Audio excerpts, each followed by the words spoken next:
My me looks like a fucking idiot. What the? Did you base it off yourself? I mean, yeah, I just don't know why it looks so stupid. Don't matter. Oh, that's a lot of good stuff. What you call me? What was that? You're dropping hard R's in here, bro. What the hell? That dolphin looks concerned for its health. It's just like, I'm gonna die of prostate cancer any day now. Every now and again, I see requests on our Discord, and I'm just like, wait a minute. We need to watch this simply out of posterity, because I consider myself a musician. I think I know what a good drum break is, at least in my opinion. But out of all the things that I have music knowledge about, drum breaks are probably the thing that I just am the most like up in the air about. You know, it's just, if I hear a song with drums that I think are awesome, I can't really tell you why. I'm just like, hey, the drums in that song kick ass. It's like Sleep Tokens, The Offering, yeah. oh yeah, the drums in that are well, those are the fills. Drum breaks are like literally whenever well, drum breaks are literally whenever everybody else because he's fucking just going all over the place the whole time. Well, it for me. Oh yeah. So like a drum break is like, you know, just the drums. Basically, the most important drum break probably of all time is Clyde Stubblefeld's "Funky Drummer." Oh, I thought you were gonna say, "I can feel it coming in the air tonight." No, that's up there, but "Funky Drummer." What I mean by that is,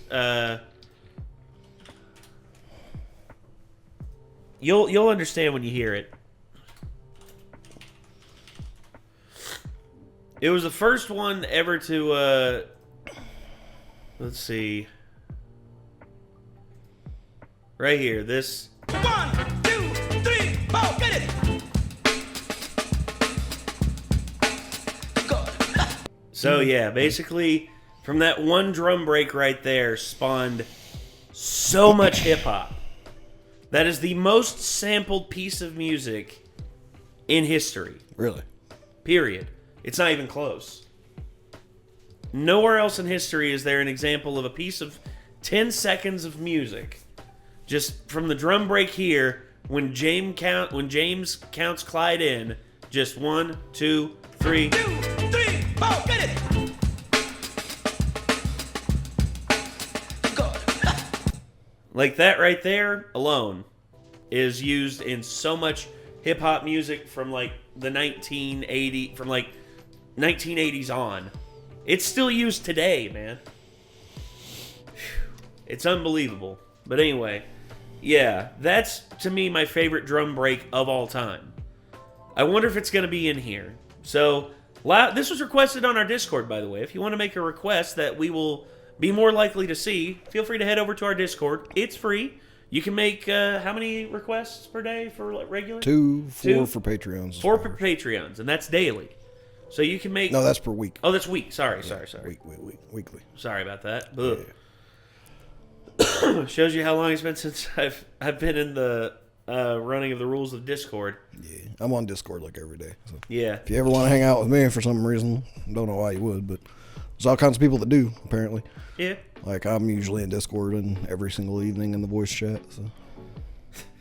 God. If you're going to come request stuff straight from me, though, my answer is going to be to put it in the request channel, so don't bother doing that. Just come hang out with me if you want I've to. had people send me if you're coming in just to request stuff from me in voice chat, it's not going to help. I've had people send me requests directly through DMs, and here's what I've told them. I'm like, put it in the request channel, and we will try and get to it.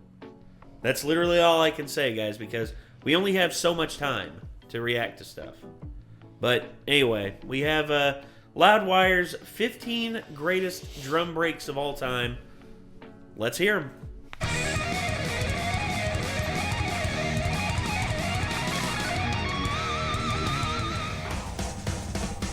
Ah, the mule. Yes. You know, I've not heard a whole lot of Deep Purple. Arguably one of the progenitors of heavy metal. Richie Blackmore, friggin'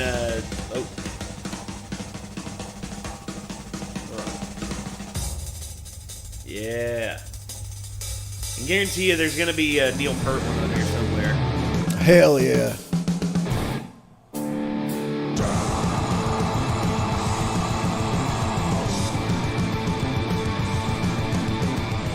It's my favorite Opeth song, actually.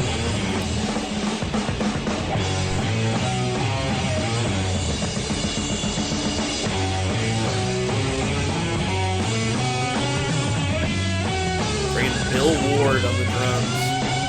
The guy can destroy heads. Hell yeah. My favorite Gojira song, too.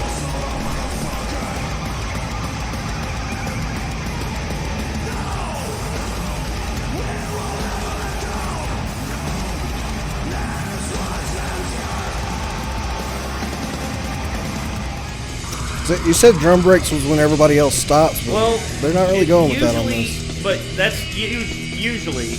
But it's usually whenever there's like a. It's when the drummer is allowed to just let go and just.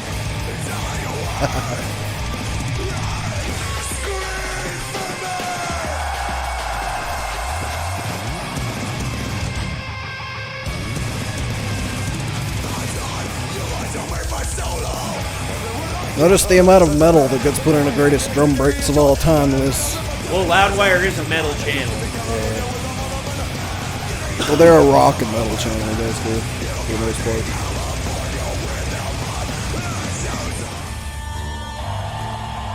Ooh.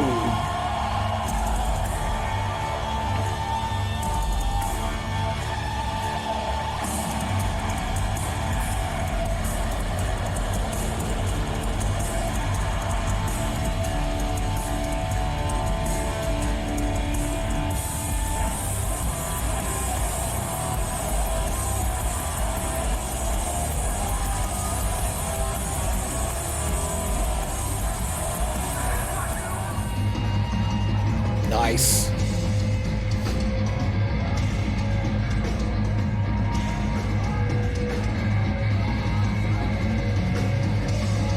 Look at all those fills that he's just like knocking in there. Yeah, it's a progressive metal drummer for you.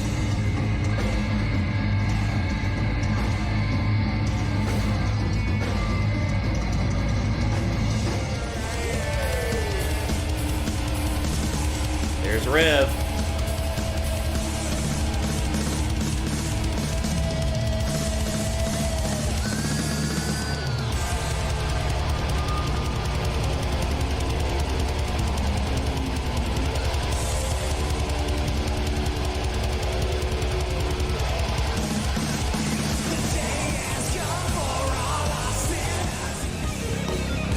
Oh, Dream Theater. Damn, this is Young Dream Theater, or Younger Portnoy. Dream Theater.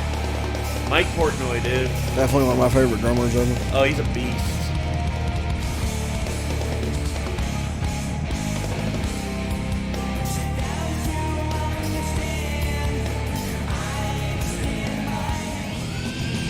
Oh, shit. I'll be surprised if we don't get Neil Peart in here.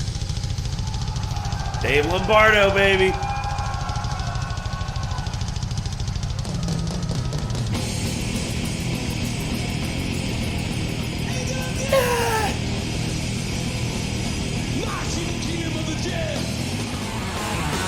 There he is.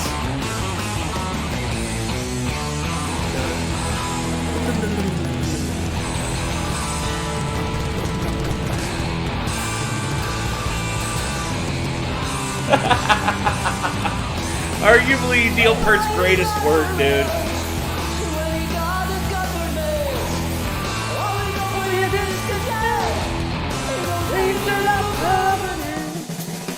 Oh, Cream. Never really gotten into Cream, to be honest. Ginger Baker is Ginger Baker, one of those early like drum heads that just like helped shape rock music. He was a jazz drummer that just like picked up like just the compositions of rock and blues and just made alterations that just changed everything. Even at old age, look at him, dude. Still killing it.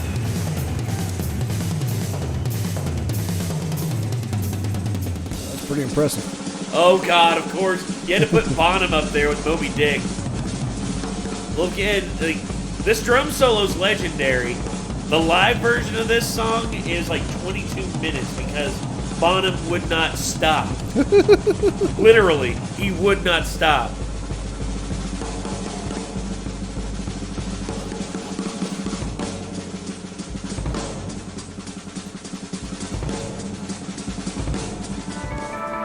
Oh God! Hell yeah. Yes!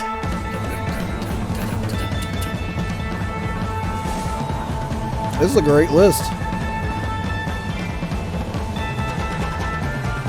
Keith fucking Moon.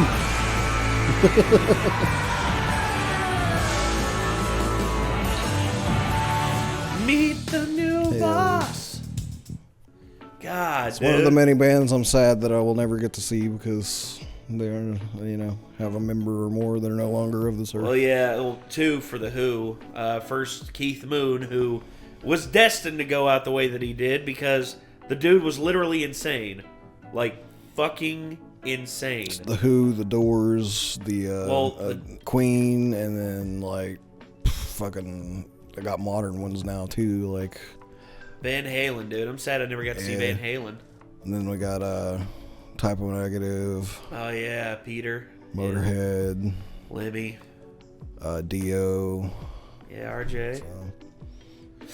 But Linkin Park. Chester, yeah.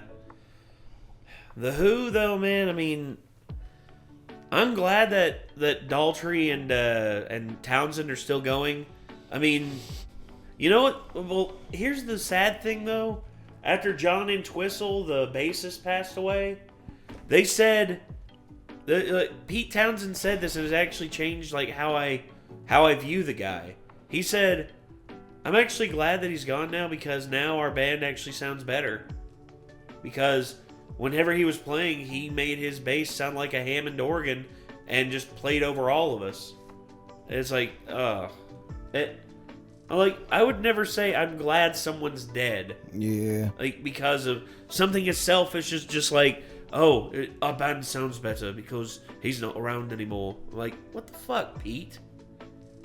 Jesus. Kind of fucked up. It's kind of a dick move right there, man.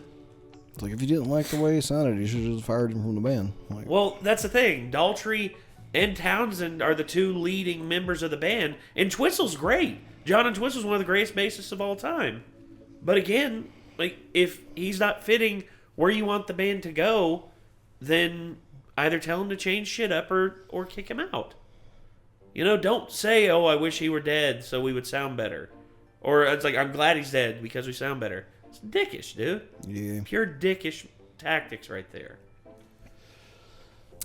Basically about the Who, I just love the whole story of Neil Peart taking horse tranquilizers, and they're like, "You realize you just took mean horse." Keith Moon? Yeah, Keith Moon. Sorry. It's okay. Did I say Neil Peart? Yeah. I'm an idiot. Keith Moon. Yeah, he took horse tranquilizers, and they were like, "Dude, you just took horse tranquilizers," and his answer was, "I'm Keith fucking Moon." And then he came on stage, and then fucking obviously he took horse tranquilizers, so he passed out. So I remember that. And they actually had a fan come up and fill in for him. Is there a drummer in the house? Like, does anybody know how to play the drums? Yeah, Townsend literally was just like, is there a drummer in the house? And then the guy came up and they played 3 songs. Yeah. That had to have made the guy's night. Oh yeah. It's just I know how to play. It's like, what, you know how to play? It's like, well, I can play Pinball Wizard. It's like, all right, Pinball Wizard, here we go. It's like trying to salvage the show as best they can. Yeah. But of course, Keith Moon, another thing about him, you've heard of Joe Walsh, right? I heard of him, yeah. Yeah, Joe Walsh is another rock and roll bad man. Him and Keith Moon have some infamous stories. For instance, Joe Walsh said the scariest moment of his life was when Keith Moon, he's like, the scariest moment of my life was when Keith Moon put his arm around me and said, "I like you, mate. You're all right." He's just like, "Thank you, I guess." And then that was the day that Keith Moon drove his, I think, $70,000 Rolls Royce Phantom into the swimming pool. Into the swimming pool. and, and then another time, him and Keith Moon were in Chicago with John Belushi, and it was a black tie. They were in a restaurant. It was like a black tie restaurant. You couldn't go in unless you had like a jacket and black pants. Well, all of them had blue jeans on. So John Belushi had the bright idea, let's go get some black spray paint.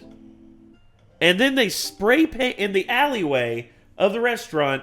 They spray paint their legs black, or their pant legs black.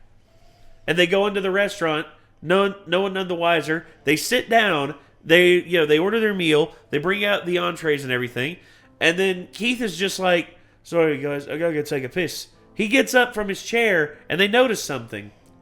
His ass is blue again. They look on the chair's black. The chair where he was sitting is like solid black because the paint had worn off. And they looked and basically were just like, oh shit. Uh-oh. And then they all stood up and ran out before the concierge noticed and charged them. That's to me like one of my favorite stories ever concerning that. Concerning Keith Moon and Joe Walsh. And John Belushi. Which that's the strange thing. Walsh hung out with both of those guys, and within 2 years of that night, both of those guys would be dead. Joe Walsh said, like, he later on, he eventually came to terms with just like, what I'm doing isn't healthy. I need to stop this shit. And eventually he did. And he's still with us today. Thank goodness. Anywho, those are some great drum breaks, dude. That was a good list. Loudwire sometimes can drop the ball with, like, some lists, but this one, they hit the nail on the head. I loved it. I appreciate their recognition of bands that aren't necessarily, like, the most mainstream bands ever, you know? Well, yeah. I know you like Opeth and Between the Buried to me. I know you marked out whenever they mentioned Gojira. And that's your favorite I like Gojira the fact song. that they did both my favorite Opeth song of all time and my favorite Gojira song of all time. So, well, there you are. Very cool. Oh, God. So, all right. Anyway, that's going to do it. Thank you all very much for tuning in. If you want to see more from Loudwire, click their name in the title of the video. And if you want to see more from us, be sure to like, be sure to subscribe, be sure to comment down below. And until next time, I'm Nate. I'm Nick. We'll see you then, everybody.